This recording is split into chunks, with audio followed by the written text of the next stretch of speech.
Hello, and welcome to Culture Conversations, the podcast where we explore the people side of work. I'm your host, Megan Robinson.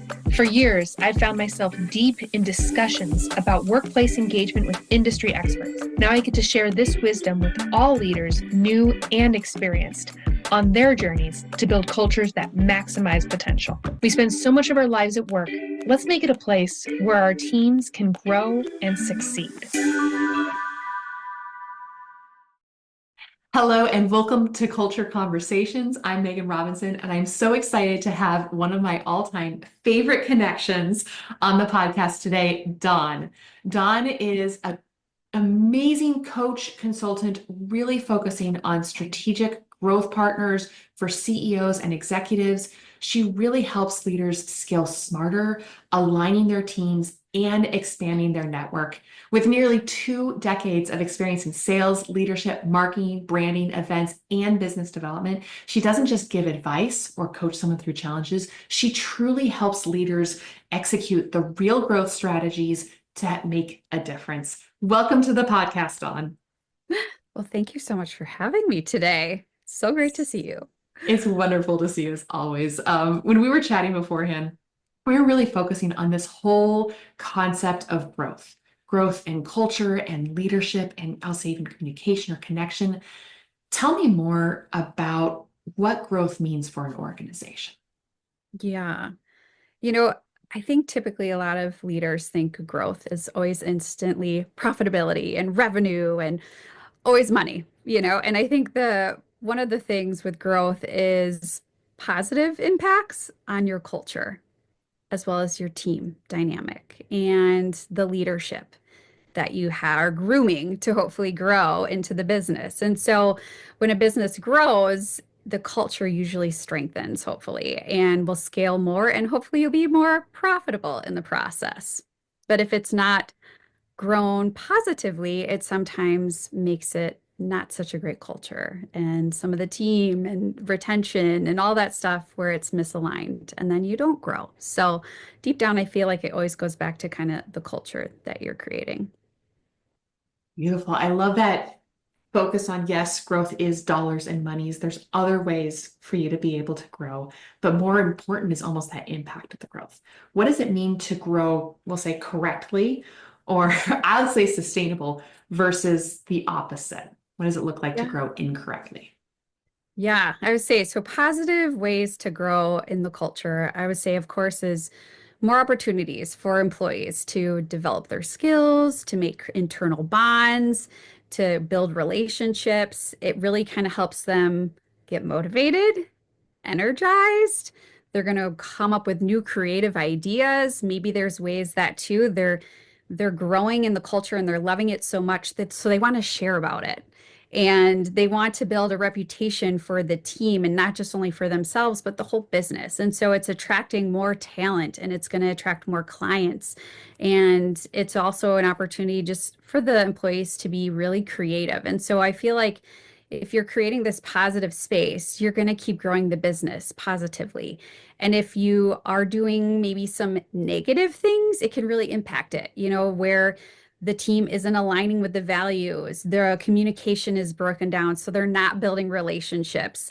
Sometimes the leaders, can be the bottleneck because they're doing all the things and they're trying to please everybody and be everywhere and do all the stuff, where sometimes they're stretched so thin that it creates not such great culture. And then it's kind of making people want to leave or get burnout, or they're misaligned in their roles. And so then the infrastructure sometimes is broken down and the business can't keep growing.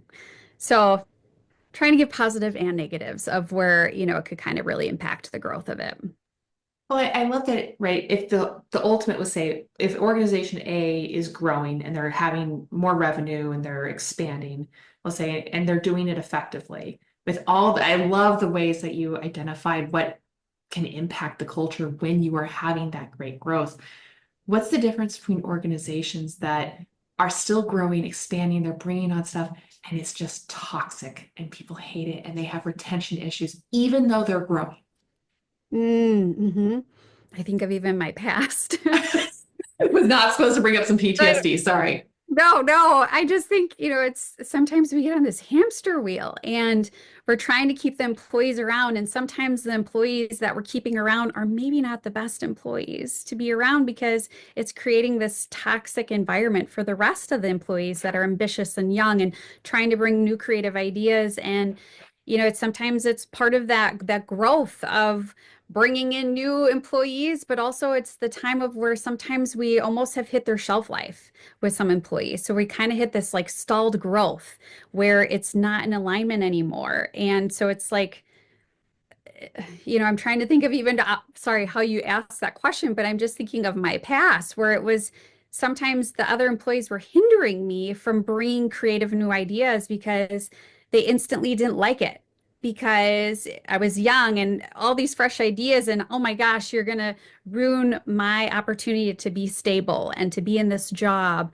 And it was a hard thing that I think many businesses are trying to navigate that path of the older generation, the new generation, and trying to keep the business growing, but also to lead the team. I think with so many leaders, sometimes too, they add so much on their plate that they can't actually lead the team and groom the team to where they should be going.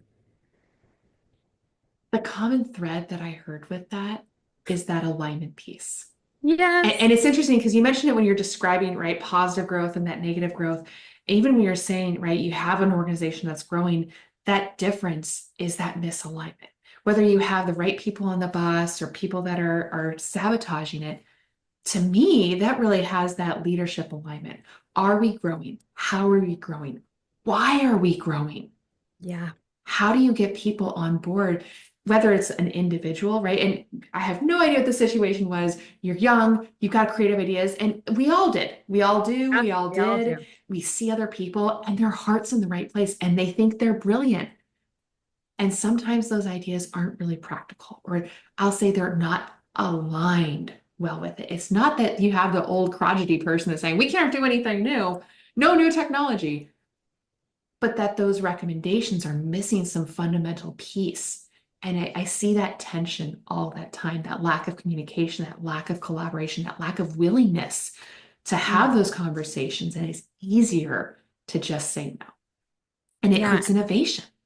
it does hurt innovation. I think it's sometimes it goes back to the clarity and the vision is deep down what the thing is. And I see this often too with some of my clients is some of the leaders are running so fast.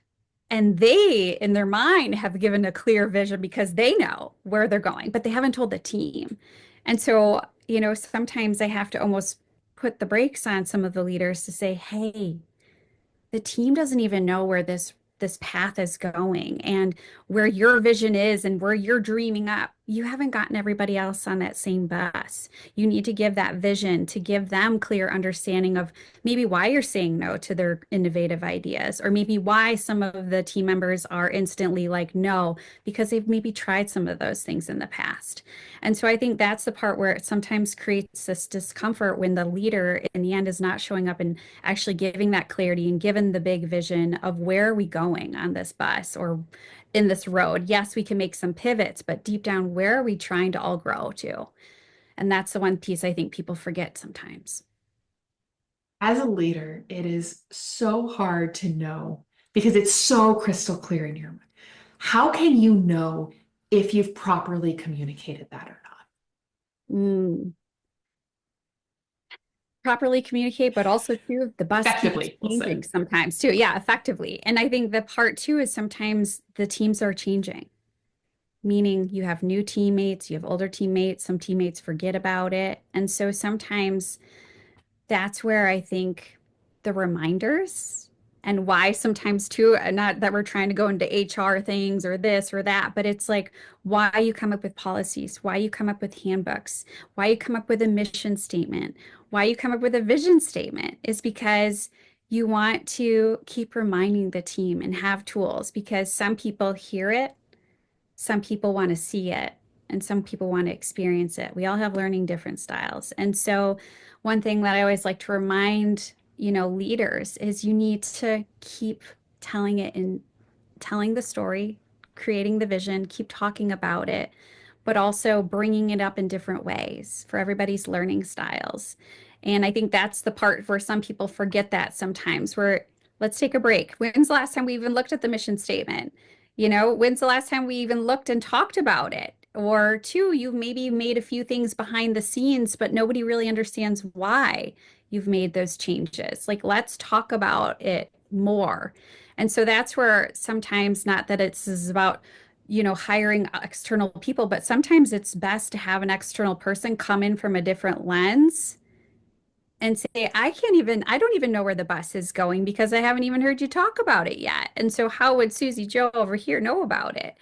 So sometimes being an outsider, it kind of helps them to rethink about stuff or how they're approaching stuff to make sure everybody's getting it effectively understood. So it's a lot of that consistency. It's a lot of that repetition. I love what you said about making sure people can hear, see it, and experience it.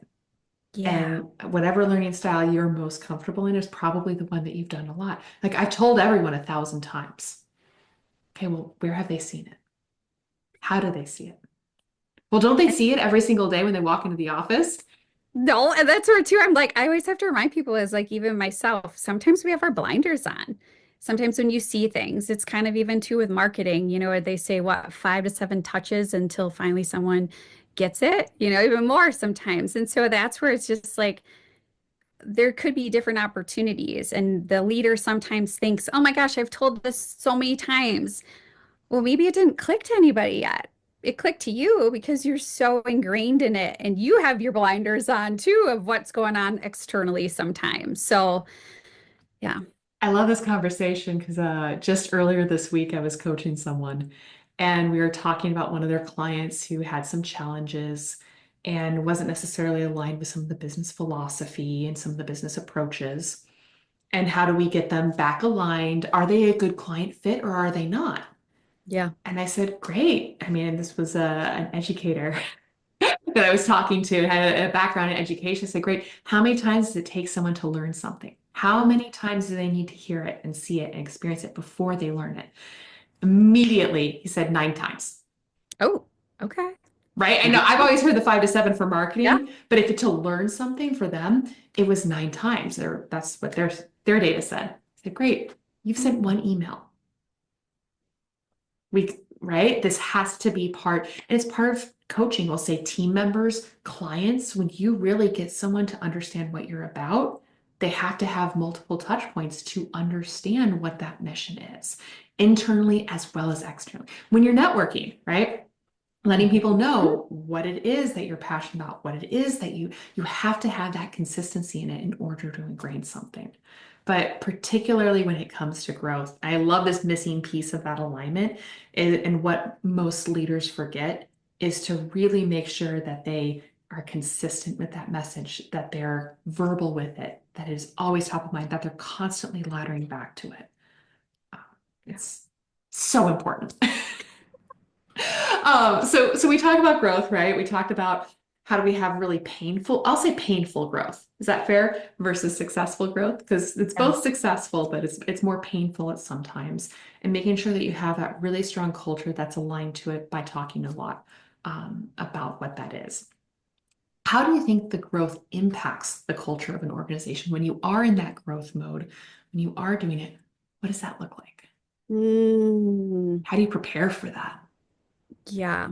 How do you prepare for that? And that's the part too, with some of the businesses is, of course, all different industries can be a little bit different, but also it's the growth of there's so many. I feel like that's the part where I always kind of see all the gaps I see in the puzzle pieces of a business. And sometimes you kind of have to move some puzzles in different ways or find the new picture of what it can be.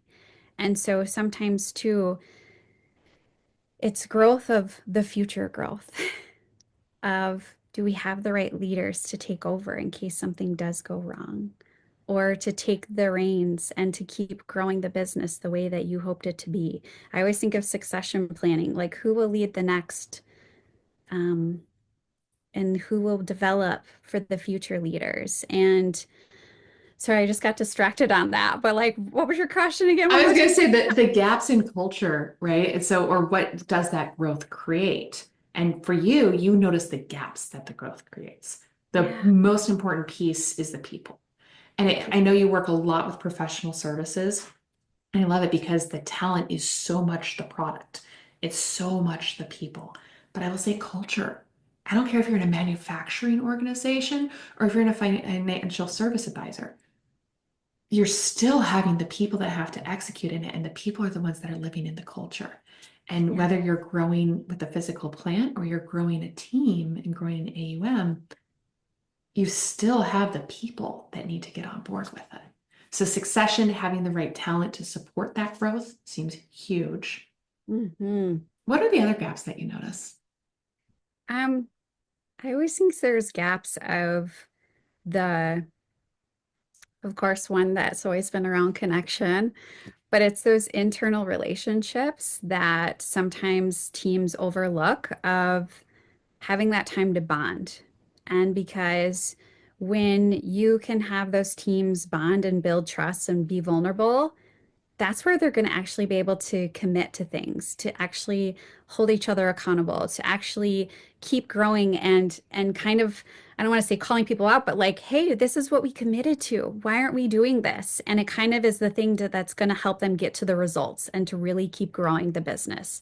So I always think deep down, it's the connection internally that's going to help grow the business, but also it's even the external, which is a lot of businesses don't always think the externally too, of who do we need to have thinking of us strategically to make referrals to us, to make introductions, to be top of mind for us. And so it always kind of goes back to connection of internal, external, to really keep like thinking top of mind for in case they do all of a sudden come across a great person that would be a great team player on our team because they know so much about our culture and our values and what we're all about and what we're trying to get to.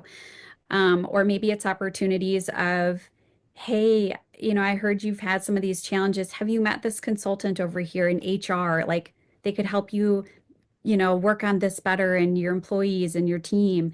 And so that's the part where it's always deep down for me is the connection piece that is going to help businesses grow faster and the gaps that they're sometimes missing on those opportunities of the internal, external connections of things. Love that hesitation of having that external. If you're not connected to the community, to other people, to other businesses, you're really going to miss out and have that uphill battle. But on that internal connection, what came to my mind was actually risk. When you said Yeah. vulnerability, growth takes taking risks. And if you do not have that strong team that's able to take risks with each other, they're never going to be able to grow. They're never going to be comfortable testing that. And it's going to be that uphill battle for the leader to keep pushing everyone to do something that they're not comfortable doing. I Yeah. was just talking, earlier before this, with an organization that wanted their leaders to be more decisive, to make more Mm. decision. I said, great, we can talk about decision-making skills, but do you have a culture that's going to support the decision-making? That was a hard no. I said, Yeah. great, I'm not even going to give them the skills because they're never going to be able to practice. Yeah. So my last question for you, Dawn, because I Sure. love talking about growth. You're so knowledgeable with it. I love how you've really been able to connect the people and the human element of growth and what that looks like for businesses and the connections that are necessary for it. But what are the challenges that you see in organizations that stall that growth? What are some of the roadblocks that you have to remove when you work with the clients? Mm.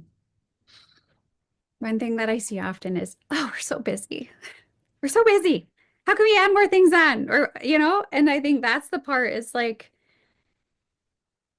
we can be really busy, but is it really being productive? Is it going to make the boat move faster? Is it going to make this team want to stick around?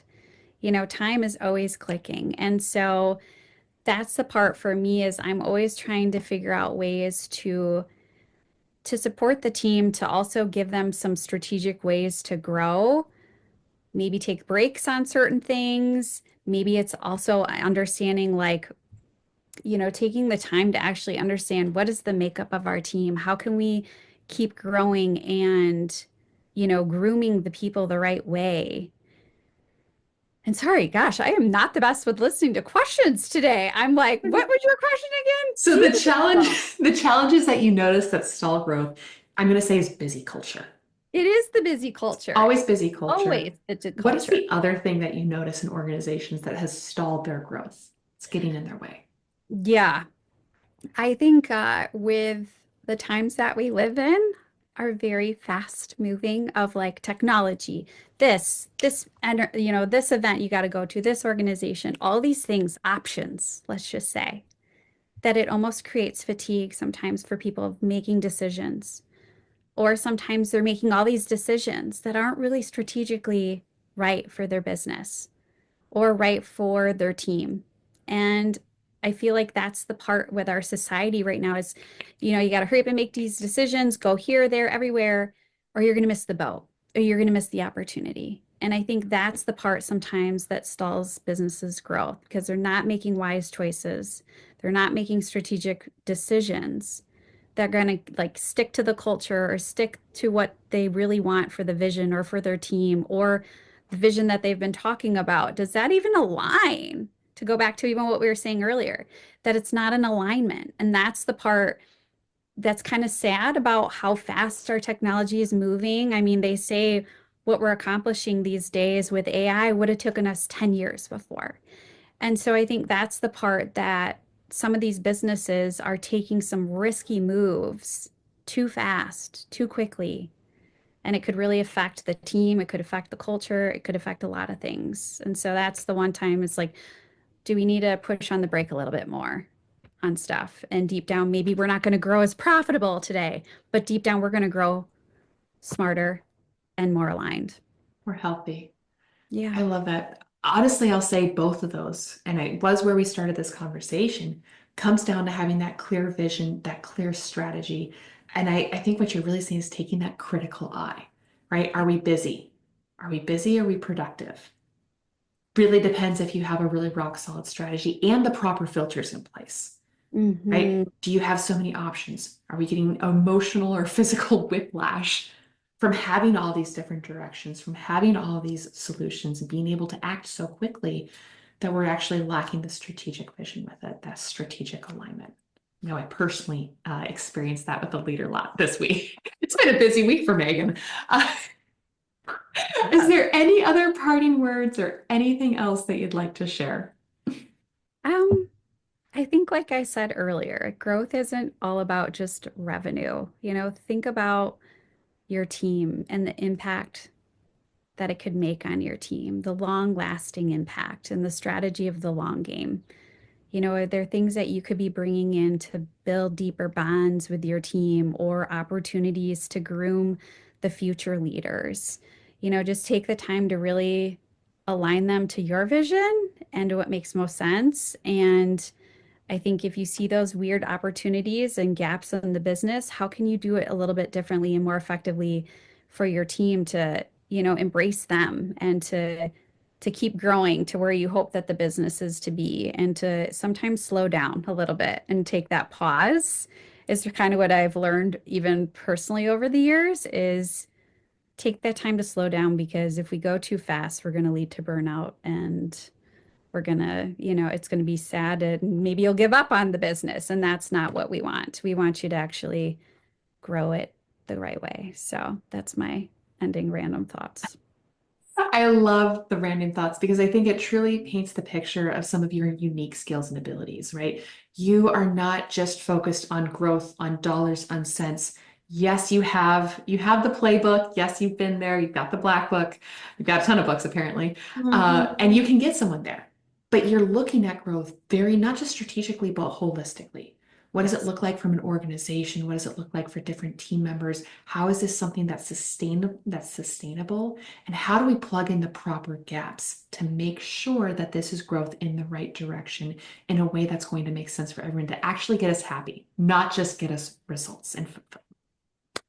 Thank you so much for your time today, Dawn. It was lovely chatting with you. If you do want to connect with Dawn, her information will be in the show notes.